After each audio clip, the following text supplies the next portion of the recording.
The First Amendment of the United States Constitution indeed protects freedom of speech, which means the government cannot punish you for expressing your opinions or ideas. This is a fundamental right in the United States and a cornerstone of democracy. However, it is important to understand that freedom of speech does not mean freedom of consequences. While the government can't censor you, other people and private entities like your employer can still hold you accountable for what you say. This is where political correctness comes into play. Political correctness refers to using language and behavior that is sensitive to and respectful of others, especially to those who have been historically marginalized and or oppressed.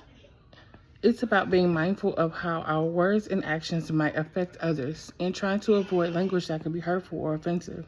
So even though you have the right to say what you want legally, there are social norms and expectations that guide our communication. This is because words have power and they impact people in different ways. By being politically correct, we're trying to create a more inclusive and respectful society where everyone feels valued and heard. In the workplace, for example, companies often have policies promoting diversity and inclusion. Using politically correct language is part of creating a welcoming environment for all employees. So while the Constitution protects your right to free speech, it is also important to be mindful of how we use that right and the impact of our words can have on others.